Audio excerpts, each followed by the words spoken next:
안녕하십니까. 숭실사이버대 박준호 교수입니다. 이 시간에는 코로나19와 2020년 하반기 토지시장 전망에 대해서 저의 견해를 여러분한테 밝혀드려 볼까 합니다. 제일 먼저 우리가 이제 보셔야 될 것 중에 하나는 인덱스를 이렇게 잡아봤어요. 하반기 토지시장 전망. 그래서 코로나19 그동안에 여러분 인플레이션이라는 얘기는 많이 들어보셨죠. 그 다음에 인플레이션의 반대가 디플레이션이죠. 그런데 인플레이션 다음에 디플레이션이 오지 않고 불황임에도 불구하고 인플레가 발생하는 스태그플레이션이 오는데 이것이 1970년대 그 유명한 아랍의 그 중동 전쟁 때문에 이러한 현상이 나타나게 되죠. 그런데 1980년대, 90년대에 들어오면서 전 세계에서 유일하게 디플레이션을 맞이한 나라가 바로 일본입니다. 그런데 지금의 현재는 어떻게 되냐? 분명하게 전 세계적으로 경기가 불황임에도 불구하고 인플레는 발생하지 아니하지만 우리나라하고 같이 전 세계적으로 부동산 시장에 대한 요즘에 감흥도가 좋게 되죠. 이거가 지금 얘기한 스태그플레이션이 되게 되죠. 이거를 제가 지난 3월 달에 유튜브에서 박준호 교수의 그 부동산 내용에서 봐보면 이 내용을 얘기했는데 다만 저는 이것이 9월이나 10월 정도에 나올 줄 알았는데 이 감흥도가 어떻게 됩니까? 2, 3개월로 끝이 납니다. 보편적으로 우리가 이러한 위기 시대 때는 어떻게 봐보냐 하면은 우리나라에서 부동산에 대한 하향 추세가 나왔던 것이 1990년대가 1차로 나오게 됩니다.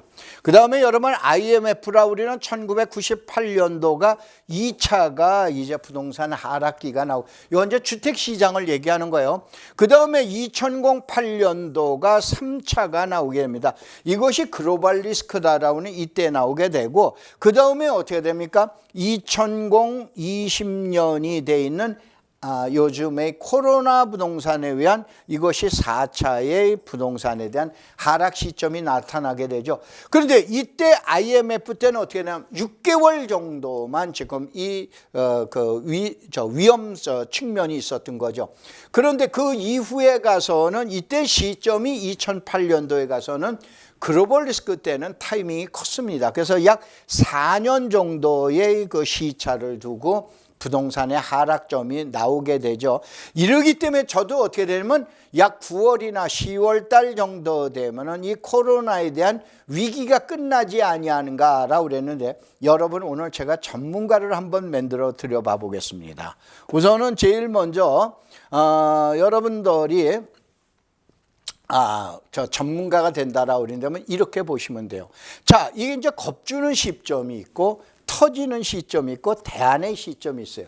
이게 뭘 얘기하냐면 보통 북한에서 핵실험 없게 겁주는 시점이에요. 근데 핵실험을 하게 되죠. 그 다음에 터지는 시점이에요. 그러다면 어떻게 되냐면 요즘은 대안의 시점이다 이런 얘기예요. 부동산 시장도 마찬가지예요. 자, 코로나 부동산 2, 3월 때는 겁주는 시점이에요. 그런데 이것이 4, 5월 달에는 터지는 시점이에요. 그 이후에 가면 대안의 시점. 소위말해서 위기는 기회라고 우리는 시점이 이때 나오기 시작하는 거예요. 그래서 이제 지금 얘기한 요걸 바로 뭐냐면 위협의 시기, 트리트의 시점이다라고 하는데 요거를 깜깜이 예측해. 이때는 진짜 예측이 깜깜합니다. 그런데 위험의 시기, 희미한 예측이 나오기 시작해요. 그래서 지난 4, 5월 달은 어떻게 됩니까? 희미하게 야 이거는 별 볼 일 없네 아니네 라고 그러면서 아까 얘기한 예전에 6월 달의 타임이냐 아니면은 2008년도에 4년의 하락 시점이냐 이걸 갖다 놓게 되죠. 그리고 난 다음에 결국은 opportunity 기회의 시점이 오게 됩니다. 이게 미래 시장의 도래라고 그런 거예요. 그러니까 여러분들이 저의 의견이나 전문가의 의견이나 이것이 여러분의 의견, 여러분도 분명히 전문가가 될 수 있는데 이러한 시점을 놓고 한번 맞춰보시기 바랍니다. 왜 그러냐? 부동산 시장을 예측한다는 건 차라리 점쟁이가 인생의 미래를 얘기하는 것보다도 확률이 더 낮다라고 그러죠. 그렇기 때문에 여러분도 한번 전문가가 되신다라고 그러는 시점에서 한번 보시기 바랍니다. 자, 코로나 부동산 시장에서 이 불효불급제라는 걸 잠깐 설명을 드려놓을게요. 이 불효불급제라는 거는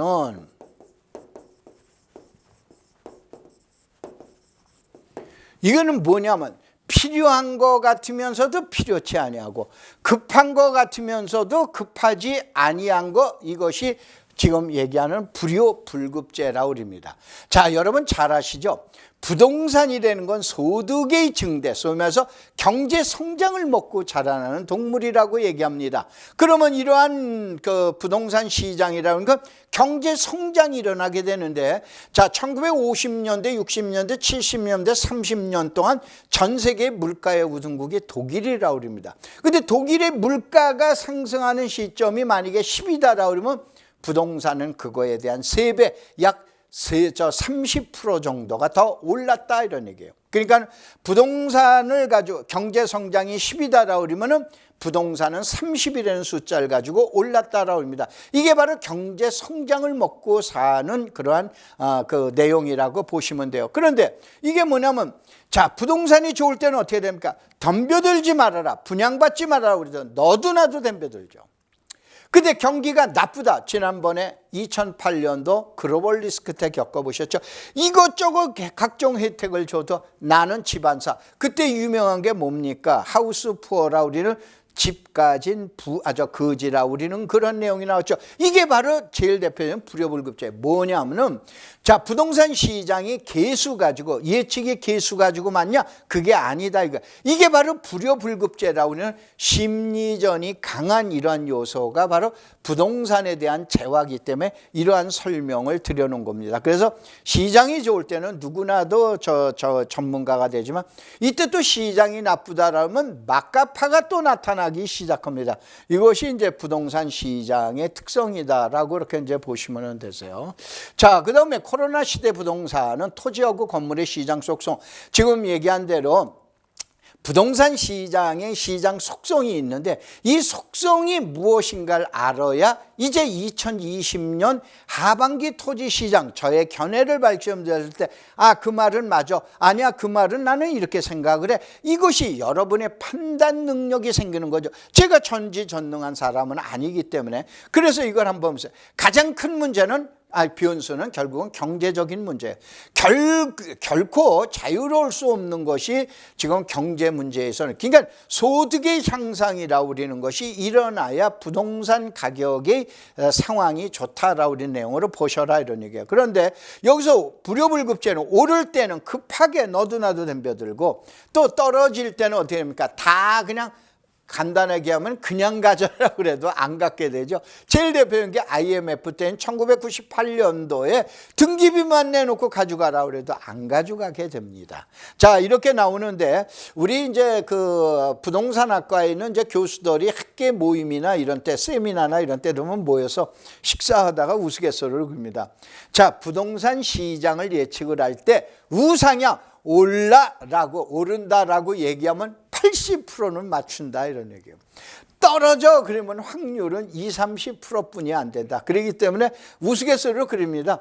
부동산 시장을 예측할 때는 오른다라고 우리는 이러한 얘기, 우상향 곡선을 얘기한다라고 그러는데, 이거는 여러분이 참고적으로 한번 들어보시기 바랍니다. 자, 코로나 부동산 시장 바로 뭐냐면은, 제가 지난 3월 달에 유튜브에서 내왔었던 얘기인데, 바로 얘기한 대로 스태그플레이션이나 아니면 디플레이션이나, 요즘 여러분들 더 많이 저 뉴스에, 또 경제 뉴스에 나오기 때문에 잘 아시죠? 결국은 재난소득과 제로금리에 의해서, 자, 경기가 불안임에도 불구하고 인플레이션이 발생한다. 그러면 나는 그 돈을 가지고 주택이나 토지 시장에 들어가겠다. 이것 때문에 여러분 잘 아시는 6.17 부동산 시장 안정화 대책이 나오게 되는 거죠. 그 다음에 최근에는 뭐냐면은, 자, 한국이 일본식 장기 불황으로 갈 확률이 가장 높은 OECD 국가 중에 제일 높은 내용이 나왔다라고 그러죠. 이게 바로 디플레이션, 코로나 부동산에 의한, 코로나 경제에 의한 디플레이션의 위축 시대가 되게 되죠. 그래서 이러한 내용 가지고 시장을 한번 여러분들 예측을 해보면서 여러분들의 견해를 여기에다 맞춰보시기 바랍니다. 하반기 부동산 토지 시장 주요 변수는 과연 무엇이 될 건가? 첫째, 이렇게 보셔야 돼요. 집값이 오르고 나면 땅값이 오릅니다. 자, 이것이 이제 많은 분들이 땅값이 올라가긴 하니까 집값의 분양가격이 높아진다 그러는데, 저는 그 이론에 대해서 굉장히 부정적인 또 반감을 갖고 있는 내용이라고 보고 있습니다. 왜 그러냐? 자, 시장에 있는 공인중개사분들 보고 한번 물어봐 보세요. 주택 가격이, 아파트 가격이 올라가게 되면 그때서부터 어떻게 됩니까? 소형 건축업, 주택건설 업체인 소매에서 빌라업자들이 땅을 사러 막 돌아다니기 시작합니다. 결국은 땅값이 올라가게 되면서 또 분양가격이 올라가게 됩니다. 그런데 바로 뭐냐면은 주택 가격, 아파트 가격이 보합이거나 아니면 아파트 가격이 안 좋다, 주택 가격이 안 좋다라고 하면 빌라업자들이 땅 사러 다니질 아니합니다. 그래서 도시부동산에서는 첫째, 집값이 오르고 나면은 땅값이 오르더라. 이런 내용을 저는 철저하게 믿고 있습니다. 두 번째, 땅값은 아파트와 다르게, 여러분 아파트는 어떻게 됩니까? 부자 동네, 가난한 동네가 있죠. 땅값은 부자 동네가 있고 가난한 동네가 있습니까? 전혀 아니죠. 자, 그동안에 2005년서부터 2014년까지 10년 동안 전국 10개 시도에서 가장 땅값이 낮고 가장 땅값이 안 올랐던 지역이 그 유명한 제주도죠. 근데 몇 년 전에 제주도 어떻게 됩니까? 전국에서 최고의 가격으로 올라가게 되죠. 이렇게 된 것처럼 그러면 제주도만 금값이고 다른 데는 아니냐? 아니다, 이런 얘기예요. 최근에는 이제 보면은 저 함안이나 진주나 이러한 쪽의 부동산 시장이 상당히 하향 시장인데, 얼마 전만 최근에 근 20년 동안 가장 집가 상승이 높았던 지역 중에 경상남도 함안군을 갖다 얘기를 하는데, 여러분들 왜 그런가? 거기는 여러분 잘 아시는 공업단지, 산업단지 때문에 이러한 현상이 나타나죠. 그렇기 때문에 땅은 어떻게 되냐? 금땅이다, 은땅이라를 따지질 아니하고 전국적으로 금땅, 은땅을 만들어 놓기도 합니다. 그 다음에 이제 지금 아파트는 도시의 부자 동네를 좋아하죠. 부자 동네로 가려고 그러잖아요. 그래서 지역 내 범위를 갖다가 이렇게 한정을 시킵니다.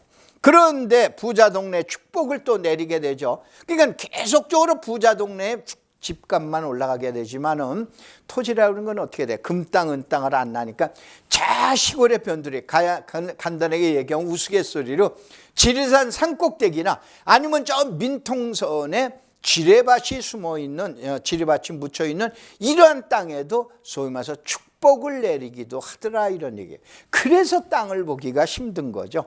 그래서 땅이라는 건 이러한 내용으로 해서 인생에 대한 역전극을 일으켜내는 것이 여러분들 보통 토지라고 보시죠. 자, 그 다음에 제가 가장 많은 이거 내용 중에 강의하는 부분 중에 시간을 가장 많이 하려는 부분이 이겁니다. 보통 예전에 봐보면은 자, 약은 약사에게, 진료는 의사에게 얘기했듯이 토지는 분명히 지금 얘기하는 주택시장하고는 하늘과 땅으로 다릅니다. 소위 말해서 우리나라의 많은 부동산 전문가분들 10분이 계시다면 10분 중에서 7, 8분은 주택에 대한 전문가예요. 토지에 대한 전문가는 2, 3명뿐이 안 되십니다. 이게 왜 그러냐? 분명히 달라요. 그런데 우리는 민법 99조에 나와 있는 대로 부동산이라는 범주 안에 주택하고 토지를 같이 놓고 있다가 보니까 같은 맥락인 줄 알았는데 전혀 다릅니다. 이거를 시청자 여러분들이 오늘 주택이라고 그러는 건 내가 대충 알겠는데 땅이라는 건 아주 어렵게 되죠. 어렵죠. 그래서 이거를 여러분이 이러한 맥락에서 오늘 이해 한번 해보시기 바랍니다. 토지는 절대로 주택시장하고는 180도 다르다. 이것이 제 지론입니다. 우선은 저금리 인구 문제라든가 보급률인가 많이 들어보셨죠? 이거는 주택시장에서 필요한 거지 토지시장에서는 전혀라는 말은 함부로 할 수가 없지만은 거의 필요가 없습니다. 이건 분명히 토지시장의 변수는 아니에요.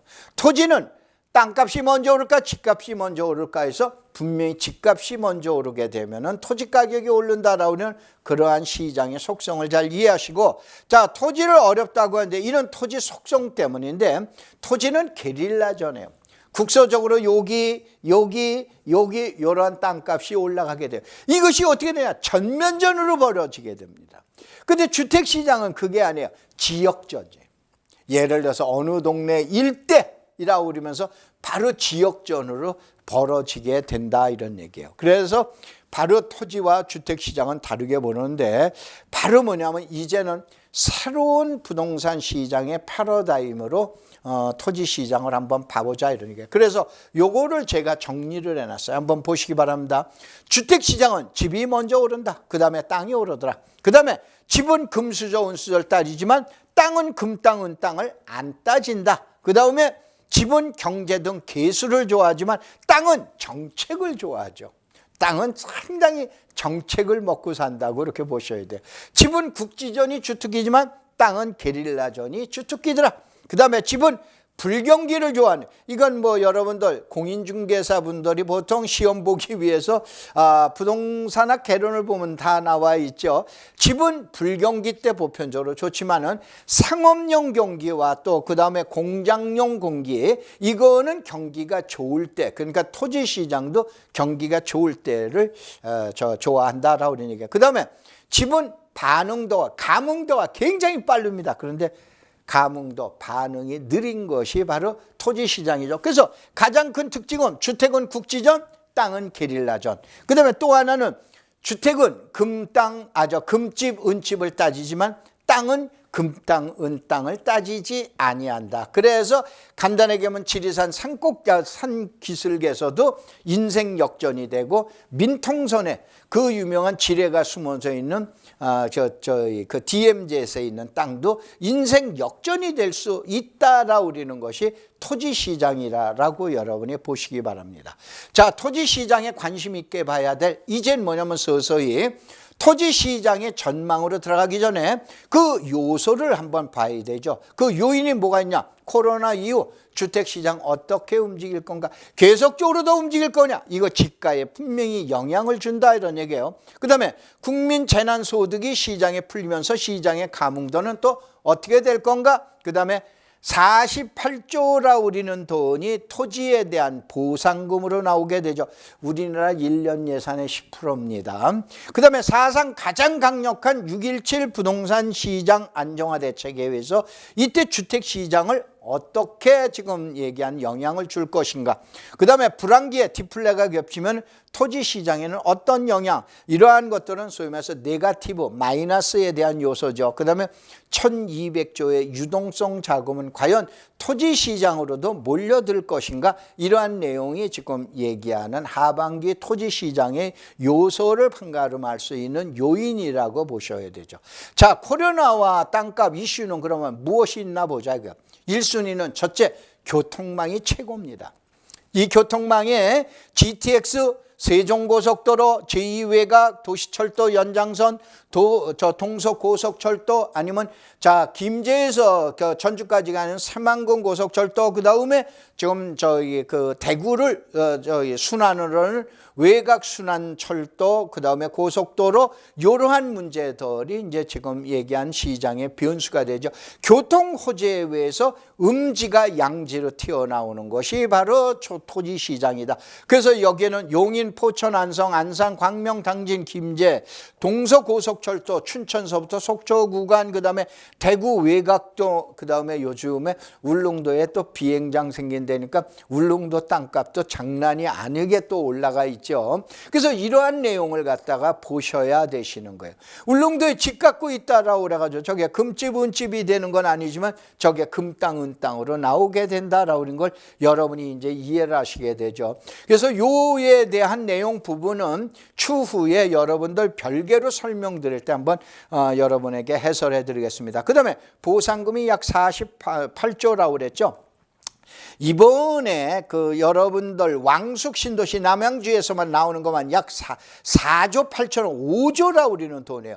우리나라 재난소득기금으로 해서 가구당 60만, 40만 원서부터 100만 원까지 주는 거 있죠. 이것이 약 한 6, 7조 정도 된다라고 하는데 그 보상금만큼의 돈이 어디서 나오느냐? 남양주에서 나오더라 이런 얘기예요. 그래서 이 토지 보상금은 전체를 갖다 올릴 수가 없기 때문에 국지전으로 놓았어요. 수도권, 서부권. 소위 말해서 보통 우리가 얘기하는 창릉 신도시서부터 검단 신도시, 그 다음에 계양 신도시, 대장 신도시까지 일어나는 이러한 지역들이 있고, 그 다음에 동남권으로 해서는 여러분들 하남에 있는 교산 신도시라든가 또 부산의 강서라든가 또 아니면 풍기나 또 이러한 안동이라든가 이러한 지역은 지금 도청의 이전과 함께 그 다음에 대구 공항의 이전 후보지가 되면서 이러한 지역의 개발에 대한 토지 가격이 또 상당히 변수가 되더라 이런 얘기예요. 그 다음에 3순위에서 보면 규제 완화가 나오는데 이 규제 완화가 그린벨트, 도시계획, 또 그 다음에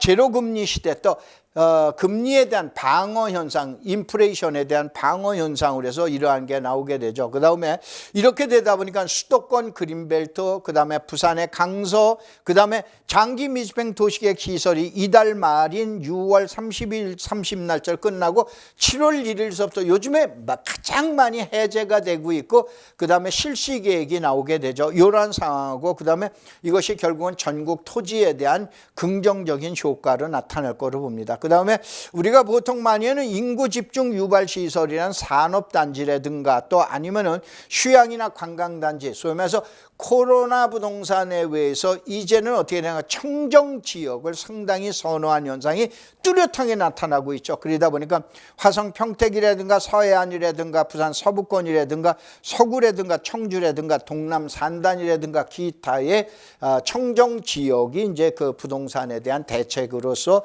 상당히 효과를 볼 거로 이제 이렇게 보고 있습니다. 그래서 이 부분은 나중에 여러분한테 개별적으로 설명을 드리겠습니다. 자, 그 다음에 요즘의 토지 시장에 상당한 변화 요인이 세 가지가 있어요. 그래서 이걸 보셔야 돼요. 첫째, 자, 공공택지 개발에서 이제는 바로 뭐냐면은 입주권 집탁지가 나오는데 그동안 그린벨트에는 없었어요. 뭐가 나오냐? 여러분 이택, 협택, 그 다음에 그 생활대책용 토지라고 집탁지, 딱지 많이 들어보셨죠? 그린벨트에서는 안 줬었는데 금년 2월 21일 날짜로 해서 이제는 주기 시작을 합니다. 그래서 이러한 경우에 이제 이것이 몇만 건 아니면은 몇만 건이나 아니면은 그야말로 10만 건이 될지 아직까지는 저는 통계를 접해 보지는 않아서 모르겠습니다. 그야말로 엄청난 물량의 이제 딱지가 나오게 되는데 이것이 시장에는 어떤 영향을 미칠 것인가 여러분들이 한번 보자 이런 얘기예요. 이것이 바로 그 보도 자료예요. 2월 21일 날서부터 시행하는데 개발제한구역 그 시행령에서 국무회 의결을 거쳐 가지고 이제는 어떻게 되냐? 그린벨트 내에서도 딱지라 우리는 이주권을 갖다가 부여하겠다라는 얘기예요. 그래서 이것이 전국 46곳의 지금 문재인 정부에서 지정한 공공택지 대부분이 그린벨트입니다. 대부분이 약 90% 이상이 그린벨트인데 이쪽 지역에서 나와 있는 나올 앞으로 여러분 딱지에 대한 내용을 갖다 얘기해 놓은 거예요. 두 번째, 그린벨트 내 무허가 창고를 양성. 여러분들 그린벨트를 지나가다 보면은 보편적으로 창고가 있죠. 사실은 이 창고는 농업용 시설로 버섯 재배사, 콩나물 재배사 또는 아니면 유리 온실로 허가를 받았던 거예요. 그런데 이것이 준공이 떨어지자마자 어느 날 이것이 물품 창고나 이런 거로 해놨던 거예요. 이게 무허가 창고예요. 근데 이제 앞으로는 그린벨트의 수요, 토지 수요를 장악을 했던 이와 같은 농축산물, 이게 농업용 시설물이 되는데 동식물 시설이라고 그러죠. 이 동식물 창고 시설이 이제는 철퇴를 맞게 됩니다. 그래서 여러분들이 한번 이 내용을 보는데 이것이 영농시설로 해서 정식 건축물은 아닌 건축법 건축법에 보면 건축의 시설물이 제9항에 봐보면은 기타 시설물이라고 그린 거에서 동식물 관련 시설 나오는데 이제 수천 건, 수만 동의 대부분이 영농시설이 아닌 불법 시설이었는데 이것이 이제 상당히 문제가 큽니다. 이 얘기를 여러분이 해드리는 건 만약에 이런 물건이 경매로 나왔다든가 금매로 나왔다라고 그러면 여러분이 이제서부터는 조심하셔라 우리는 내용 때문에 하는 거예요. 이것이 창고 주인들이 이제 밤잠을 설칩니다. 왜 그러냐? 저희 제자들도 이러한 제자들이 상당히 많이 있기 때문에 이게 이제 그린벨트법에 의한 불법 건축물 관련해서 벌금과 과태료는 일시적으로 일사부재리 원칙에서 한 번 내고 나면 그만해요. 그런데 가장 문제가 바로 뭐냐면은 이겁니다. 문제는 농지법에서 공시지가가 만약에 100만 원이다라고 그런다면은 이행강제금을 2017년 이후서부터는 자 금년의 가을서부터는 지금 저 농지에 대한 불법 농지를 조사를 합니다. 이거에서 20%인 평당 20만 원을 이행강제금으로 물게 됩니다. 이게 이제 어떻게 되냐? 그 대신 이제 그린벨트의 불법 창고는 어떻게 되느냐? 지금 금년 말까지 이걸 훼손지 정비 사업이라고 그래요. 훼손지 정비 사업이라는데 여기는 또 복잡하게 밀집 훼손지냐 아니면 흩어진 훼손지냐 이렇게 몇 가지가 나오게 되는데 요거는 이제 제가 유튜브 시간을 통해서 여러분한테 이제 계속해서 설명을 드릴 거예요. 근데 바로 이거에 의해서 한 번 내고 마면 그만이냐? 아닙니다. 내년에 또 나옵니다. 모레 후년도에 3년에 또 나옵니다. 5년만 맞아보세요. 5년만 맞으면 공시지가 100만 원이 다 날아갑니다. 그러면 이걸 어떻게 되냐? 완전히 철거하고 거기에 세멘 포장까지 다 걷어내고 거기다 고추를 심든가 상추를 심든가 배추를 심든가 그렇게 해야 이 이행강제금이 나오지를 아니하는 거예요. 그러면 그동안에 있는 불법 건축물은 어떻게 할 거예요? 이 불법 건축물을 금년도인 2020년 12월 31일까지 신고해라 이거. 그 다음에 이거에 대한 대안을 만들어라. 그래서 별도로 떨어져 있는 지금 얘기한 불법 창고들은 모여라. 이게 이제 밀집 훼손지라고 하는 게 여기에 의해서 금년 말까지 시한을 준 거예요. 그럼 내년서부터는 이거 잘못 여러분이 경매를 취득하다가 보면 어떻게 됩니까? 이거에 의해서 여러분이 날벼락을 같이 맞아서 인수하게 되는 걸 갖다 여러분이 유의하세요. 그래서 이러한 내용에 의해서 나중에 자세하게 한번 설명을 드리도록 그렇게 하겠습니다. 자, 그 다음에는 이제 뭐냐면은 세 번째 마지막 딱주 입지권이에요. 자, 이것이 어떻게 되냐면은 지난 2017년도에 여기서 잠깐 설명을 드려야 되겠네요. 자, 우리는 여기에서 5월 27일 날 이것이 한국경제에 나온 겁니다. 딱지 소송 전국에 수십만 가구가 타켓이 될 수도 있다 이런 얘기예요. 분양권 딱지가 뭐길래 수도권 신도시마다 이제 줄 소송이에요. 자, 이것이 지난 5월 27일 날짜인데 지금으로부터 한 달도 아직 안 됐죠. 여기에서 어떤 사건이나 평택 지원에만 약 500건이 접수가 됐습니다. 이게 딱지 소송이라고 그러는 거예요. 이것이 평택에 지금 여러분 잘 아시는 고덕신도시. 고덕신도시만이 문제예요. 그 위에 올라오면 동탄이 있죠. 동탄이 올라오고 나면 또 뭐가 있어요? 위례가 있죠. 또 옛날에 보면은 몇십 년 전에 했던 분당까지도 해당이 될 수도 있다 이거예요. 그래서 수십만 가구가 타켓이 되는데 이것이 어떤 내용인가 한번 보시기 바랍니다. 그래서 이 시간에 여러분들이 보시면서 아, 이런 것이 또 경매 물건으로 금매 물건으로 나왔다 그러면 여러분 유념하시기 바랍니다. 어떻게 되냐면은 자, 옛날에는 택지개발촉진법 지금 사장이 돼 있는데 택지개발촉진법에 의해서 한 번만 아까 얘기했던 딱지 전매를 허용을 했던 거예요. 1회를 허용했던 거예요. 그래서 2017년도 대법원의 판결에 의해서는 자, 이 내용을 갖다 그 다음을 갖다 한번 보셔야 됩니다. 자, 여기를 한번 봐보세요. 시행자와 이주자 택지 분양 계약을 체결하기도 전에 시행자 LHA 사전 동의 없이 체결되었으면 무효예요. 이것이 2017년도 대법원 판결이에요. 근데 문제는 2019년도 작년도 10월 달에 대법원 판결은 어떻게 되냐? 아까 잠깐 얘기했지만 택지개발촉진법에 의해서 1회에 한해서 전매를 허용한다라고 그랬는데 원주민이 팔았습니다. 팔아가지고 4차 매입자가 나왔어요. 4차 매입자까지 LH에 가서 바로 계약서를 만들었어요. 그래서 소유권을 이전을 했습니다. 소유권 이전했는데 원주민이 가만히 집에 가서 생각하니까 이거 5천만 원에 파는 거야. 그런데 이 사람은 어떻게 되냐? 5억에 사게 된 거예요. 4억 5천만 원이라는 게 갭이 생긴 거예요. 그래서 이때 원주민이 소송을 낸 겁니다. 자, 택지개발촉진법에 한 번만 넘어가라 그러는데 넘어갔다. 그러니까 이 자체 계약이 위법이다 라고 그랬는데 대법에서는 위법 그리고 판결이 난 거예요. 이렇게 되다가 보니까 이게 어떻게 됩니까? 자, 시효가 없어요. 그러다 보니까 아까 수십만 건이라는 게 왜 그러냐? 자, 이제는 부모가 돌아가시고 나면 자식이 생각을 했을 때 기존에 당연히 상가 건물이 있어. 상가 건물이 엄연하게 분당이든 신도시든 아니면은 위례 신도시든 아니면은 아까 나와 있던 고덕 신도시든 전국으로 마찬가지예요. 이러한 지역의 딱지를 가지고 몇 건을 전매해서 올라가 있는 경우 이 자체가 나와 있다. 라고 그런다면은 한 회를 넘어간 내용은 결국은 대법원 판결에 의해서 위헌.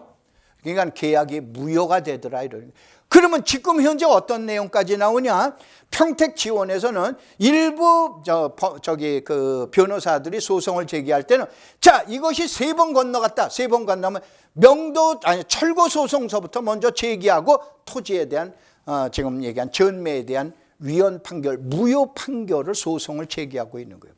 이게 상당히 시장에 미치는, 그래서 이건 앞으로 어떻게 될지는 모르지만은 여러분들이 유념하셔라 라는 뜻에 의해서 제가 이 내용을 갖다가 해놨습니다. 자, 그동안 주택은 수없이 많은 순환주기로 여러분 회복기, 화랑기, 후퇴기, 침체기로 갔어요. 몇 번의 그 차이가 있어놨지만 해서 마이너스 성장이 있었지만 그러나 토지 시장은 천편일률적으로 계속해서 올라가게 되죠. 천편일률적으로 지금 토지 시장은 올라갔던 거예요. 딱 2번 마이너스 성장이래. 0.2%, 0.2%, 0.3%가 지금 얘기한 하락을 맞이했던 거예요. 그래서 이러한 거를 여러분이 주택시장하고는 다르다라고 이런 내용으로 여러분이 보시면서, 자, 마지막으로 여러분한테 한번 말씀을 드리겠습니다. 땅은 분명하게 뭐냐면은 아주 정말 정직하죠. 주택하고는 또 다릅니다. 그래서 우리 농사를 지시던 우리들 여러분하고 저희의 아버님하고 똑같은 거, 우직하신 아버지처럼 땅은 뭐냐면은 인생 역전을 시켜주는 겁니다. 그래서 여러분 인생을 한번 토지에다가 한번 걸어보심도 괜찮을 것 같습니다. 자, 요걸로 2020년 코로나와 그 다음에 토지 시장 전망에 대해서 전망을 한번 해봤습니다. 자, 고맙습니다. 감사합니다.